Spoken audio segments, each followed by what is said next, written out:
നമസ്കാരം. ഒരു അപകട വാർത്തയാണ്. കല്ലമ്പലം പുതുശ്ശേരിമുക്ക് റോഡിൽ വാഹനാപകടം. ബൈക്കുകൾ തമ്മിലാണ് കൂട്ടിയിടിച്ചത്.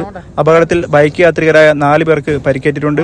ഇതിൽ ഒരാളുടെ നില അതീവ ഗുരുതരമെന്നാണ് അറിയാൻ കഴിഞ്ഞത്. ബുള്ളറ്റും ഡൂക്ക് ബൈക്കും തമ്മിലാണ് കൂട്ടിയിടിച്ചത്. പുല്ലൂർമുക്ക് സ്നേഹ ഹോസ്പിറ്റലിന് മുന്നിലായിരുന്നു അപകടം.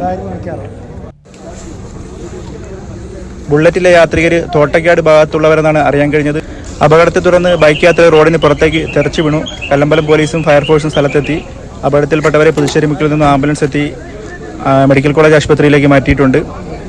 ഒരു വലിയൊരു അപകടമാണ് ഇന്ന് രാത്രി പുല്ലൂർമുക്കിൽ